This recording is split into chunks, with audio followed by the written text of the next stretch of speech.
Buenas noches, ya está en el estudio la gobernadora de Buenos Aires, María Eugenia Vidal. Con ella vamos a hablar de todo. Vamos a hablar de los fondos que recibió la provincia de Buenos Aires y que provocó muchas críticas, sobre todo de gobernadores de otras provincias, también de la seguridad en la provincia de Buenos Aires.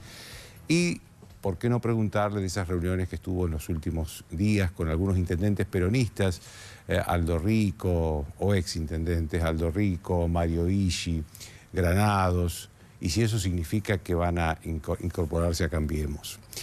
También está en el estudio el ministro de Seguridad y Justicia de la capital, Martín Ocampo. Ustedes saben que se está hablando mucho en la capital de la seguridad y de lo problemática que parece la fusión entre la federal y la metropolitana, que fue traspasada a la federal a la metropolitana por el presidente Macri hace un año.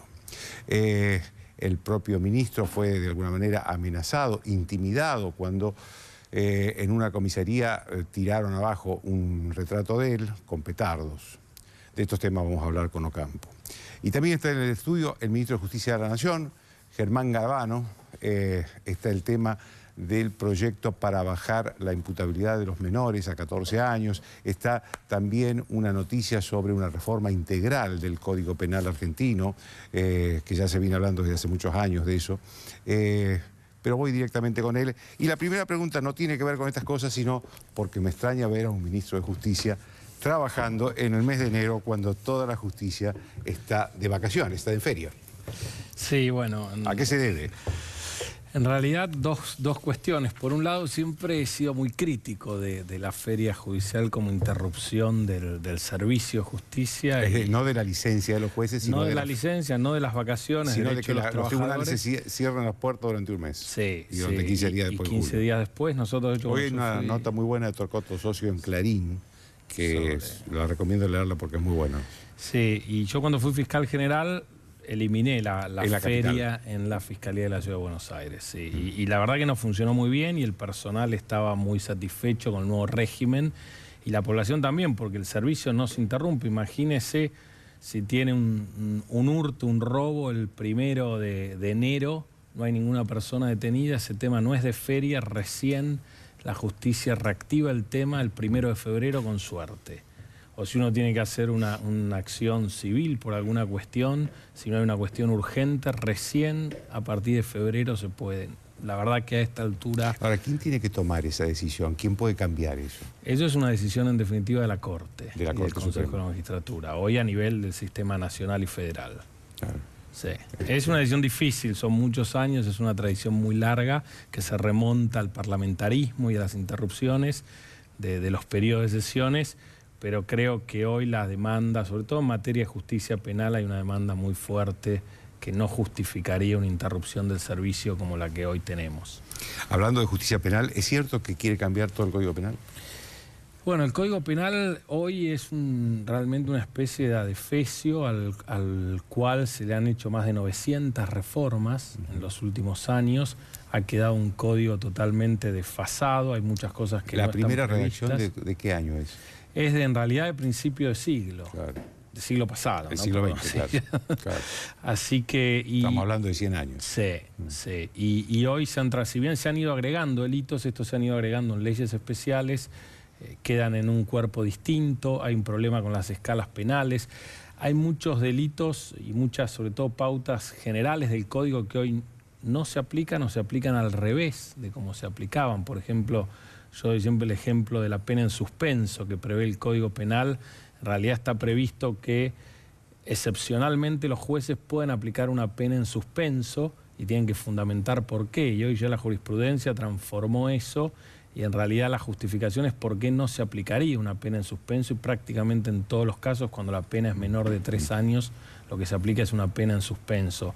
No tiene el código penas alternativas a la prisión, cuando hoy en todo el mundo, incluso en la Ciudad de Buenos Aires, en lo que es legislación contravencional y demás, se trabaja sobre penas alternativas a la prisión para que haya otros caminos de trabajo, la tan discutida reincidencia. Hay un montón de cosas. Nosotros seguramente en el transcurso de este mes de enero se va a poner en marcha una comisión de expertos para que trabaje una reforma. ¿Va a tener esa comisión representación política, pues yo me acuerdo que en la época de la presidencia de Cristina Kirchner hubo una comisión, pero con representantes claramente políticos, ¿no? Inclusive estaba Pinedo por el PRO. ¿Esto va a ser así o va a ser más bien con especialistas? No, nosotros en realidad esa fue incluso una segunda comisión, hubo una anterior con más académicos. Nosotros tomando como base la reforma planteada por académicos, la reforma planteada por los distintos actores políticos, que incluso participó Pinedo de aquella comisión y demás, nosotros ahora lo que estamos planteando es una comisión más con actores operativos que participen. Van a participar algún académico, pero esencialmente jueces y fiscales que puedan darle una mirada más práctica, dejar de lado algunas discusiones más teóricas y focalizarnos. Hoy nosotros necesitamos un código penal que de algún modo guíe nuestra convivencia como sociedad, marque aquellas cosas que no se pueden hacer, aquellas cosas que sí se pueden hacer. ¿Cuál es el tema que usted sería prioritario tratar en el Código Penal? Por ejemplo, los delitos de corrupción. Bueno, el tema de los delitos de corrupción están realmente con penas muy bajas en relación al resto de las materias, muy bajas. El incumplimiento de deberes de funcionario público tiene una pena de 2 años máxima, comparada hoy con otros delitos parece realmente baja. Tenemos también temas con leyes especiales, todo el tema de trata, el tema de lavado de dinero. A todo eso hay que darle una organicidad. Es un trabajo técnico muy fuerte. Nosotros cuando presentamos Justicia 2020 el año pasado, el primer año de trabajo se centraba en lo procesal, este segundo año se centraba en lo sustancial. Por eso la idea no era presentar ni el código ni la ley de responsabilidad penal juvenil, que es parte en alguna medida del Código Penal, por eso hay que tratarlas juntos, tienen que tener la misma lógica. Eso, discutirlo este año en el Ministerio de Justicia y recién el año que viene, o después de las elecciones, presentarlo al Parlamento para que no entre en el año electoral. Finalmente, la tapa de un diario y algunas declaraciones rápidas hicieron que esto entre de algún modo de lleno en la discusión electoral o política. ¿Sigue creyendo que debe bajarse la imputabilidad de los... A ver, nosotros no lo planteamos en términos de bajarse la edad. Para nosotros es necesario cambiar el régimen penal juvenil. Es un régimen de la época de la dictadura. Fue Videla, en el final del gobierno de Videla, que se sancionó esta ley. Esta ley hoy está totalmente desarticulada, fue declarada inconstitucional en partes. Los jueces hoy no tienen herramientas para hacer el abordaje de los jóvenes. Todo esto más allá del tema de la edad.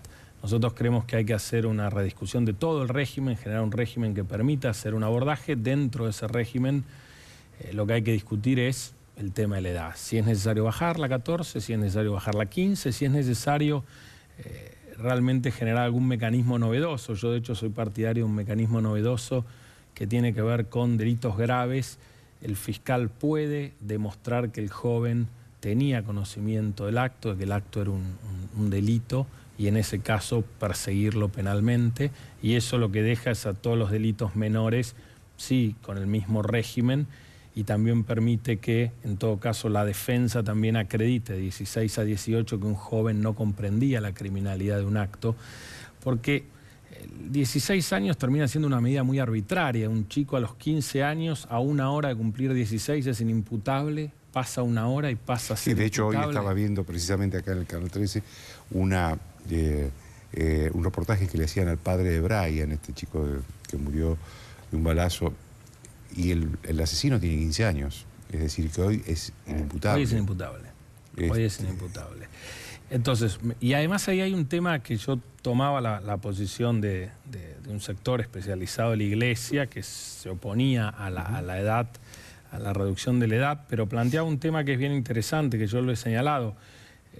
Prácticamente el 80%, 8 de cada 10 personas que hoy están detenidos pasaron por un instituto de menores mayores, ¿no? Pasaron por un instituto de menores o tuvieron alguna violación de la ley penal.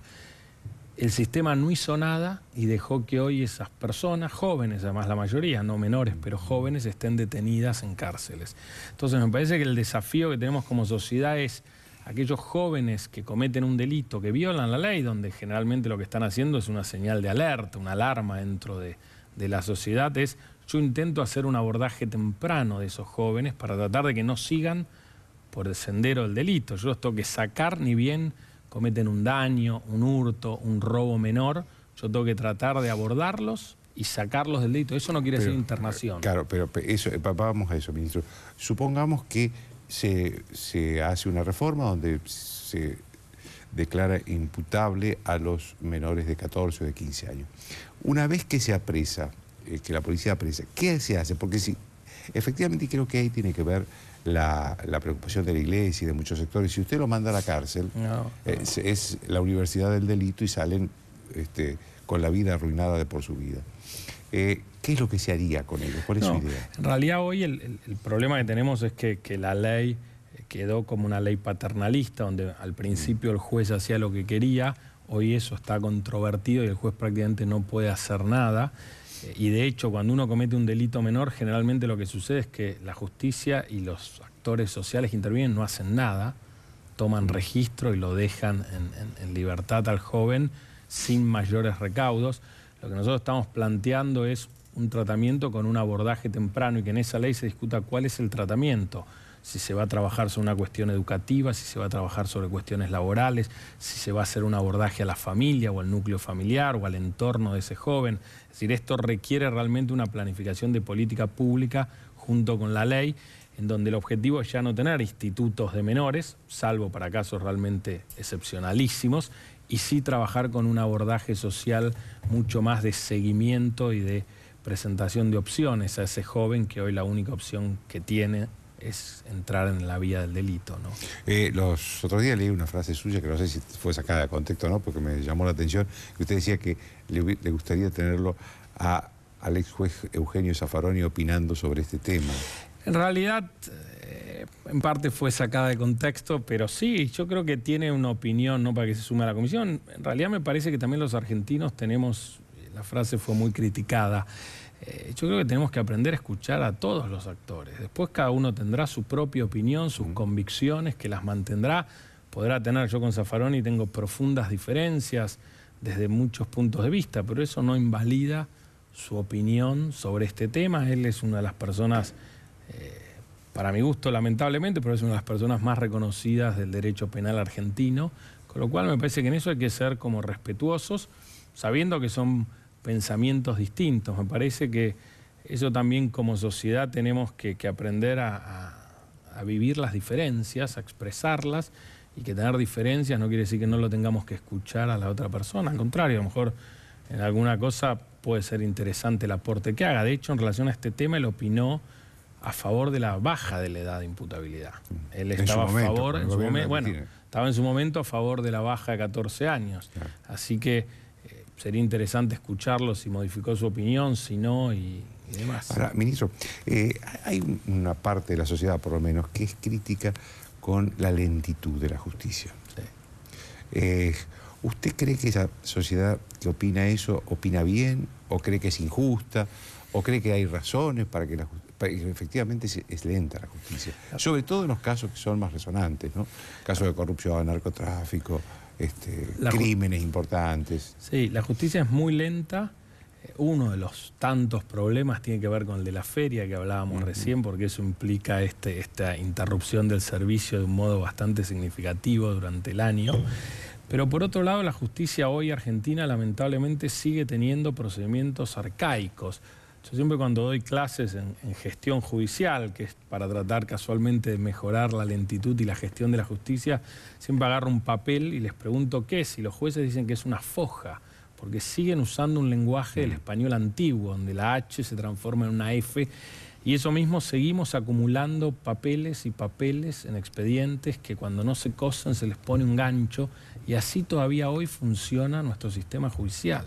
Es de locos. Es decir, la mayoría de los países de la región han hecho profundas transformaciones y nosotros seguimos trabajando de un modo más vinculado a la época de la colonia que a la problemática que tenemos hoy actualmente. Con lo cual en esto, lo que nosotros de Justicia 2020 estamos impulsando para que el Consejo de la Magistratura realmente avance en una transformación. Muchas jurisdicciones de Argentina lo han hecho. En la Ciudad de Buenos Aires, se puede preguntar a Martín Ocampo, que también fue fiscal general luego de mi gestión, se logró en la Fiscalía el expediente electrónico y avanzar en procesos de gestión donde los expedientes se resuelven muy rápido. Pasa lo mismo en San Luis, pasa en algunos fueros de la Justicia de Córdoba, pasa en Salta. ¿Y por qué en la federal no se puede? En realidad la Justicia Nacional y Federal es una de las justicias más retrasadas, diría, en términos de avances tecnológicos y de gestión del país.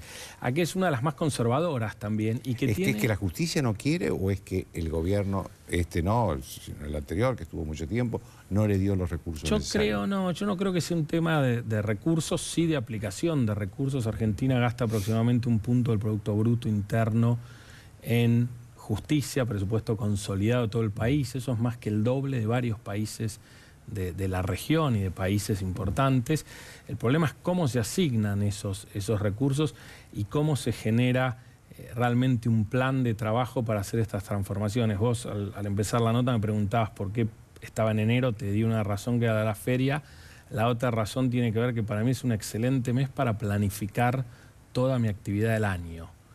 Y eso es algo que en general nos falta a los argentinos y que le falta al sistema judicial. El sistema judicial hoy en general carece de planificación, a mediano, a largo y a corto plazo. Aclaremos que nadie está proponiendo que los jueces y los empleados judiciales no tengan vacaciones, sino que los tengan vacaciones como todo el mundo y no que cierren las puertas. De ninguna manera. El tema es la prestación del servicio. Hoy el servicio de justicia, que hace 50 años no lo era, hoy pasó a ser un servicio esencial. Se discuten cosas del gobierno, se discuten cuestiones que tienen que ver con la seguridad, se discuten un montón de cuestiones que por el ritmo de vida que nosotros tenemos requerimos que sean resueltas en tiempos relativamente razonables, con lo cual necesitamos que ese servicio tenga continuidad. Y lamentablemente el sistema viene atado a una cultura donde no era tan importante y donde esa continuidad del servicio público, incluso algunos autores muy prestigiosos, algunos de ellos todavía discuten que la justicia sea un servicio público. Y en realidad nosotros hoy lo que tenemos es un montón de gente que acude directamente al sistema judicial y necesita respuestas de ese sistema judicial. Que de nuevo, muchas veces serán respuestas distintas de las que hoy brinda. Mediación, arbitraje, soluciones alternativas, respuestas tempranas de los casos que se presentan, pero no es hoy lo que lamentablemente el sistema de justicia ofrece a la sociedad. Una última pregunta, y te pido que sea cortita. ¿Qué va a pasar con Alejandra Gil Carbó? Nosotros tenemos una opinión formada, realmente entendemos que la procuradora hoy es un obstáculo para el desarrollo de este mejor sistema de justicia. Ella debería liderar la política criminal del Estado y claramente no puede hacerlo. Ella debería liderar un ministerio público que sea, si se quiere, la punta de lanza de la transformación del sistema de justicia, sobre todo el sistema de justicia penal, y hoy eso no es lo que sucede.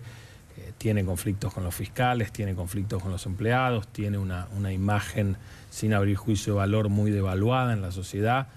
Yo creo que lo razonable debiera ser que ella dé este paso al costado y que permita realmente poner a alguien que genere consensos entre todo el arco político y que permita desarrollar un ministerio público y una justicia penal de avanzada, que es lo que hoy reclama la población, ¿no? Te agradezco mucho, ministro. Gracias. Una pausa.